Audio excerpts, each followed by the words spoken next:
السلام علیکم students, B A fourth year lecture 2 ہے ہمارا، امریکی سپریم کورٹ کی حیثیت۔ لاسٹ لیکچر میں ہم نے امریکی سپریم کورٹ کے بارے میں پڑھا کہ اس کی خصوصیات کیا ہیں، تھوڑا سا اس کا بیک گراؤنڈ دیکھا کہ یہ ادارہ جو ہے کیسے وقتاً فوقتاً جو ہے اپنی حیثیت میں اضافہ کرتا رہا، اور آج ہم اس کی حیثیت کو دیکھیں گے اور اس کی تنظیم دیکھیں گے، اور مختلف ادوار میں سپریم کورٹ نے جو اپنا مقام حاصل کیا اور جو اس کے اثرات رہے اس کو ہم دیکھیں گے آج کے لیکچر میں۔ اسٹوڈنٹس، ہم نے دیکھا کہ امریکہ کے وفاقی عدالتی نظام میں ہمیں سپریم کورٹ کا ادارہ بہت اعلیٰ مقام حاصل کرتا نظر آتا ہے، اور بڑی اہم حیثیت ہے سپریم کورٹ کو امریکہ میں، اور وہ مقام حاصل ہے جو دوسرے آئین میں یا دوسرے ممالک میں شاید اس کی ایگزامپلس نہ مل سکیں۔ اس لیے لارڈ برائس نے امریکی آئین کا چونکا دینے والا ادارہ کہا ہے امریکی سپریم کورٹ کو۔ آئین تمام عدالتی وفاقی سطح پر تمام عدالتی اختیارات جو ہے وہ وفاقی سطح پر سپریم کورٹ کو دیتا ہے، تو اس سے ہم اس کی حیثیت کا اندازہ لگا سکتے ہیں کہ اسے مفکرین نے بھی اس کو ایک چونکا دینے والا ادارہ کہا ہے۔ تنظیم کے حوالے سے ہم دیکھتے ہیں کہ تنظیم میں جیسے کہ تعداد کے حوالے سے بتایا جاتا ہے کہ سپریم کورٹ ایک چیف جسٹس اور 8 ججوں پر مشتمل ہے۔ آئین میں ججوں کی تعداد کا تعین نہیں کیا گیا تھا۔ ابتدا میں جو قائم ہوئی سپریم کورٹ، اس میں چیف جسٹس سمیت 6 جج جو ہے شامل ہوتے تھے، تو کانگریس کی قوانین کی روح سے تعداد میں رد و بدل کیا جاتا رہا۔ ظاہر ہے کام میں اضافے کی وجہ سے یا کام کی ذاتی کی وجہ سے جو ہے وہ اس میں تعداد میں اضافہ یا اس میں کمی کی جا سکتی ہے، اور اس کے علاوہ صدر مملکت جو ہے وہ اپنے سیاسی مقاصد کی خاطر بھی سپریم کورٹ کے جو ممبرز ہیں یا ججز ہیں ان کی تعداد میں اضافہ کر سکتے ہیں۔ جیسے تعداد میں اضافہ اس لیے بھی ہوا کہ مختلف جو صدر آئے انہوں نے جب اپنے سیاسی عزائم میں رکاوٹ دیکھی تو انہوں نے اپنے حامیوں کی اکثریت بڑھانے کی کوشش کی، جیسے کہ ہم اس کے ریفرنس میں نیو ڈیل کا ایک پالیسی ہم پڑھیں گے ابھی، یہ نیو ڈیل کی پالیسی کیا تھی اس کو بھی ہم ڈسکس کریں گے، اور وہ نیو ڈیل اس لیے متعارف کرائی گئی تھی، صدر اپنے لوگوں کا اضافہ کرنا چاہتے تھے، فرینکلن روز ویلٹ صدر۔ 1869 میں ججوں کی تعداد چیف جسٹس سمیت 9 مقرر کر دی گئی، اور اس وقت سے آج تک اس میں تبدیلی نہیں ہوئی۔ اب ہم ذرا نیو ڈیل کی پالیسی کیا تھی اس حوالے سے شارٹ کوسچن بھی آ جاتا ہے، کوئی پوچھ بھی لیتا ہے کسی بھی کمپٹیشن کے ایگزام میں کہ نیو ڈیل کی پالیسی کیا تھی، تو امریکی صدر فرینکلن روز ویلٹ انہوں نے یہ پالیسی متعارف کرائی تھی 1937 میں۔ تو جی ان کے مقصد یہ تھا کہ سپریم کورٹ میں اپنے پسند کے ججز کو شامل کرانا۔ انہوں نے یہ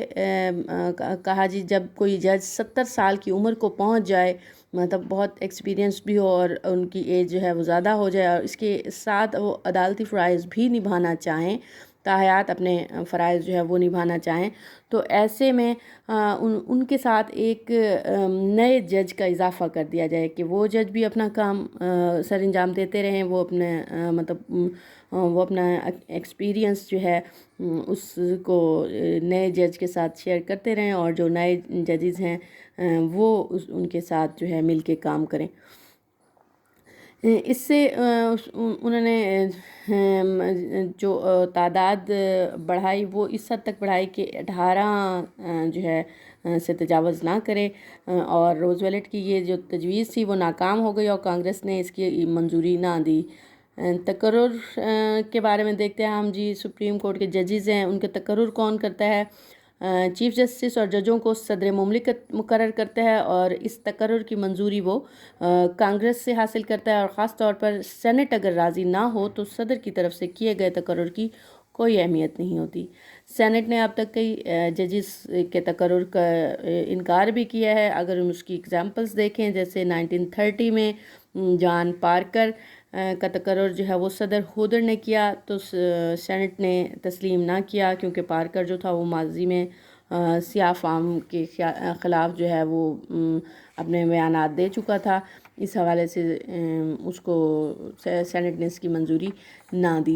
اس کے علاوہ تقرر کے لیے کچھ اور شرائط کو بھی دیکھا جاتا ہے کہ تقرر کے حوالے سے تجربہ، قابلیت اور صلاحیت کو بھی دیکھا جاتا ہے۔ عموماً جو ریٹائرڈ سینیٹرز ہوتے ہیں ان کو لیا جاتا ہے، اور سابق گورنر بھی ہو سکتے ہیں، قانون دان بھی ہوں، ایوان نمائندگان کے ریٹائرڈ ارکان کو بھی جج مقرر کیا جا سکتا ہے۔ تو تقرر میں ایک اور جو اہم بات جس کا خیال رکھا جاتا ہے وہ ہے جج کا سیاسی ماضی۔ جیسے کہ پروفیسر بیئرڈ نے لکھا، جی صدر عموماً ان افراد کو جج مقرر کرتا ہے جو اسے انتخابی مہم کے دوران بہت زیادہ تعاون فراہم کرتے رہے ہوں، اور یہ عہدہ ان کو انعام کے طور پر دیا جاتا ہے، کیونکہ امریکہ میں سیاسی اثر و رسوخ سے یہ جو عہدے ہیں یہ بہت زیادہ سیاسی اثر و رسوخ میں آ جاتے ہیں۔ اس لیے بیئرڈ نے مزید لکھا کہ صدر سے یہ توقع رکھنا کہ وہ اپنے مخالف سیاسی نظریات رکھنے والے افراد کو جج بنا دے گا تو یہ محض خام خیال ہی ہو سکتا ہے۔ یہ ناممکن ہے کہ صدر کسی اپنی پارٹی کے علاوہ کسی کو جو ہے وہ جج مقرر کر دے۔ اس کے علاوہ آ جائیں جی اس کے میعاد عہدہ، کہ اس کی میعاد کتنی ہے سپریم کورٹ کے جج کی۔ 70 سال کی عمر میں ریٹائر ہونے کا اختیار سپریم کورٹ کے جج کو حاصل ہے۔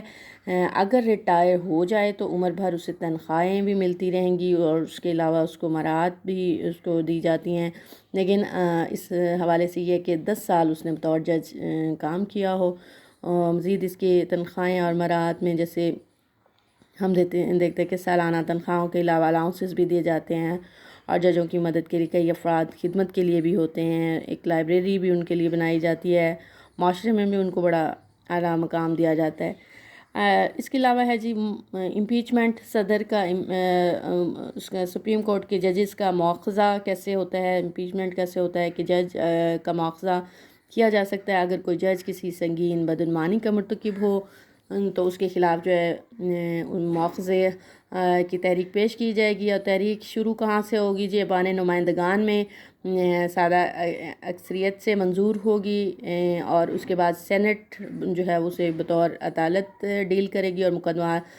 کی سماعت کرے گی، اور اگر سینٹ کی 2/3 میجورٹی جو ہے وہ جج کو مجرم قرار دے تو اسے اپنا عہدہ جو ہے وہ چھوڑنا پڑے گا۔ اس کے علاوہ ہم دیکھتے ہیں کہ سپریم کورٹ کے اجلاس کیسے ہوتے ہیں۔ سپریم کورٹ کے سارے جج مشترکہ اجلاس میں تمام مقدمات کی سماعت کرتے ہیں۔ ہم ان کے ڈیز دیکھتے ہیں کہ کن کن ڈیز میں جو ہے مقدمات کی سماعت ہوتی ہے۔ مقدمات کی سماعت جی منگل، بدھ، جمعرات اور جمعہ کے دنوں میں ہوتی ہے، اور پھر اس کے بعد ایک کانفرنس منعقد ہوتی ہے ہفتے کے روز۔ سارے ججز انہوں نے جو گزشتہ 4 روز میں جو فیصلے کیے ہوتے ہیں یا جو مقدمات انہوں نے ڈیل کیے ہوتے ہیں ان پر ایک کانفرنس کرتے ہیں اور متفقہ اپنے بیانیہ دیتے ہیں۔ اور سنڈے کی چھٹی کے بعد منڈے کو جب کورٹ اپنا اجلاس منعقد کرتی ہے تو چیف جسٹس جو ہے وہ مقدمات کے فیصلے سنا دیتا ہے۔ تو تمام ججز جو ہیں تمام فیصلے جو ہیں وہ 9 میں سے کم از کم 5 ججز کی مرضی سے ہونے چاہیے، یعنی اکثریت کی مطابق جو ہے وہ ہونے چاہیے۔ اور اس کے بعد یہ تو کارروائی ہوگی کہ کس طرح سے ہوتی ہے اور کون کون سے دن اس کے لیے مقرر ہیں۔ اس کے بعد آ جاتے ہیں ہم اس کا کورم دیکھتے ہیں۔ کورم جیسے کہ آپ کو پتہ ہے کہ کورم وہ کم سے کم تعداد ہوتی ہے جس سے اجلاس کی کارروائی شروع کی جائے، تو کورم جو ہے وہ 6 رکھا گیا ہے کہ 6 ججز اگر موجود ہیں تو اجلاس کی کارروائی شروع ہو جائے گی۔ اور اس کا سپریم کورٹ کا مرکز جو ہے وہ واشنگٹن ہے، اور یہ اکتوبر سے جون تک کام جو ہے وہ سپریم کورٹ میں ہوتا ہے، اور اس کے بعد جو ہے ان کی اس کے علاوہ باقی جو ہے ان کی چھٹیاں ہوتی ہیں 3 ماہ کے لیے۔ سپریم کورٹ کی کا مقام اور اس کی حیثیت مزید اگر ہم دیکھیں تو اس میں مقام میں جو ہے وہ ہمیں لگتا ہے کہ بتدریج اضافہ ہی ہوا ہے، کیونکہ جب ہم نے بیک گراؤنڈ دیکھا یا ہم نے جو شروع کے چیپٹرز میں آئین کے حوالے سے ان کو پڑھا تو اس میں دیکھا کہ آئین بنانے والوں کے ہاں جو ہے وہ کوئی اتنا مضبوط خاکہ انہوں نے پیش نہیں کیا تھا عدلیہ کا، جو آج عدلیہ جو مقام حاصل کر چکی ہے اس حوالے سے اتنا زیادہ کوئی انہوں نے وہ نہیں دیا تھا۔ اس لیے جو ایک رائٹر ہے بینکلے اینڈ مورس، انہوں نے لکھا کہ نہ تو آئین کو تشکیل دینے والوں نے اور نہ ہی کانگریس کے قانون کے ذریعے سپریم کورٹ کے ڈھانچے اور اختیارات کی کوئی تفصیل ترتیب دی گئی تھی۔ آج جو غالب درجہ سپریم کورٹ حاصل کر چکی ہے، شاید اس کا تصور بھی آئین کے خالقوں کے اذہان میں نہ ہوگا۔ یعنی اس وقت جو سپریم کورٹ کے اختیارات جو بنائے گئے یا آئین کے خالق جو عدلیہ کو حیثیت دینے جا رہے تھے، ان کے ذہنوں میں یہ مقام نہیں تھا جو آج امریکی سپریم کورٹ حاصل کر چکی ہے۔ اس کے علاوہ کیا ہے جی، سپریم کورٹ کو جو اتنا مقام حاصل ہوا ہے اور اس کی مضبوطی کی وجہ ظاہر ہے وفاق کی حیثیت بھی ہے کہ وفاق اتنا مضبوط ہے اور اس کا امریکہ کا ایک سٹیٹس ہے دنیا میں، تو اس حوالے سے بھی جو سپریم کورٹ ہے اس کی حیثیت میں اضافہ ہو رہا ہے۔ اور اس کے علاوہ جو ہم ایک اہم بات دیکھتے ہیں وہ سپریم کورٹ کی حیثیت میں اضافہ جو ہے اعلیٰ اور باصلاحیت جو ججز ہیں انہوں نے اس کی حیثیت میں جو ہے وہ اضافہ کیا، ان کے تجربات اور ان کے جو انہوں نے سپریم کورٹ کے لیے کام کیا اس حوالے سے سپریم کورٹ کی حیثیت میں اضافہ ہوا۔ جیسے کہ ان کی ایگزامپلز میں دیکھیں ہم، جیسے چیف جسٹس مارشل ہیں، انہوں نے بھی سپریم کورٹ کی حیثیت میں اضافہ کیا اور اپنی اعلیٰ صلاحیتوں کی بنا پر، اور عدالتی نظر ثانی کا جو اختیار ہے اس اختیار نے بھی سپریم کورٹ کے حیثیت میں اضافہ کیا ہے۔ اس کے علاوہ ایک اور نام چیف جسٹس تانی کا ہمیں ملتا ہے کہ انہوں نے بھی اس کے دائرہ کار کو یا اس کی حیثیت میں اضافہ کیا ہے اپنے ایکسپیرینسز کے ذریعے۔ ہم تھوڑا سا اس کا بیک گراؤنڈ اس لیے ہم نے اس کو نام دیا کہ ہم نے حیثیت کے حوالے سے دیکھنا ہے کہ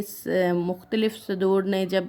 سپریم کورٹ کی راہ میں حائل ہونے کی کوشش کی یا اس کے اختیارات کی راہ میں حائل ہونے کی کوشش کی تو اس حوالے سے کس کی حیثیت برتر رہی، اس حوالے سے تھوڑا سا میں نے ایک پوائنٹ نکالا تھا کہ جس طرح سابق صدر روز ویلٹ اور سپریم کورٹ کے درمیان اختلافات ناکام ہوئے اور سپریم کورٹ کا زور کم نہ ہو سکا، کیونکہ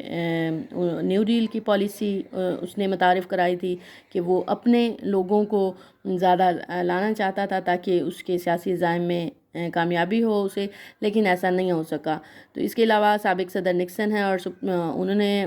واٹر گیٹ اسکینڈل کے حوالے سے ایک خفیہ ٹیپ جو ہے وہ سپریم کورٹ کو دینے سے انکار کر دیا تھا، مگر ان کو بھی ناکامی ہوئی کیونکہ سپریم کورٹ نے وہ ٹیپ حاصل کر لی۔ اور سپریم کورٹ کا جو حیثیت میں مسلسل اضافہ ہو رہا ہے اس حوالے سے اگر ہم دیکھیں تو کہ اس کے اختیارات ہیں، جیسے قانون سازی بھی وہ کر رہی ہے، اور جہاں کہیں دستور کی وضاحت کی ضرورت ہے تو دستور کی وضاحت بھی کر رہی ہے، اور عدالتی نظر ثانی کا اختیار تو ویسے ہی ایک بہت ہی جداگانہ اختیار ہے جس کی وجہ سے سپریم کورٹ کی حیثیت میں بہت زیادہ اضافہ ہو گیا ہے۔ عدالتی نظر ثانی کو ہم الگ سے بھی ایک ٹاپک میں ڈسکس کر لیں گے کیونکہ بہت امپورٹنٹ ٹاپک ہے۔ یہاں میں تھوڑا سا بتا دوں کہ عدالتی نظر ثانی سے مراد یہ کہ انتظامیہ اور مقننہ کے ایسے اقدامات کو رد کرنے کے اختیار عدلیہ کے پاس ہے کہ جو دستور کے مطابق نہ ہوں۔ یعنی سپریم کورٹ کے 9 میں سے 5 ججز امریکی کانگریس کے دونوں ایوانوں اور صدر کے دستخط سے ہونے والے جو قوانین ہیں ان کو مسترد کرنے کا، ان کو ریجیکٹ کرنے کا اختیار رکھتے ہیں، اور یہ کہہ سکتے ہیں کہ یہ آئین سے اگر وہ آئین سے متصادم ہو تو اس چیز نے جو ہے اس کو بہت زیادہ بلند مقام دیا ہے امریکی۔ اس کے علاوہ امریکی کانگریس کا تیسرا ایوان بھی اسے پکارا جاتا ہے کیونکہ سپریم کورٹ کے جو اختیارات ہیں، بڑھتے ہوئے اختیارات اور اس کی حیثیت ہے، اس حوالے سے اسے امریکی کانگریس کا تیسرا ایوان کہا جاتا ہے۔ اور ماہرین جو ہے اسے توازن قائم کرنے والے پہیے سے بھی تشبیہ دیتے ہیں، اور سپریم کورٹ کے جو حیثیت ہے اس کو ان الفاظ میں بھی ہم دیکھ سکتے ہیں کہ the supreme court is the constitution, کہ کانسٹیٹیوشنز تک کہہ دیا سپریم کورٹ کو ماہرین نے۔ اور کسی اور ماہر دستاطیر نے لکھا کہ the constitution is the supreme court last guest, تو یہ ساری چیزیں جو ہیں وہ ہم اس کے اختیارات کے حوالے سے اس کی حیثیت کو ہم بڑھانے میں اہم کردار ادا کرتے ہیں. ہم نے دیکھا کہ کتنا اہم مقام ہے اور سپریم کورٹ جو ہے وہ آئین کی تشریح کر رہی ہے, مختلف حوالے سے جو ہے وہ اپنی حیثیت جو ہے اس کو استعمال کر رہی ہے. نیکسٹ اس کا ہم ایک ٹاپک بنائیں گے اختیارات کے حوالے سے, تو اس کو آپ پھر دیکھ لیجئے گا, اسے بھی اچھے طریقے سے آپ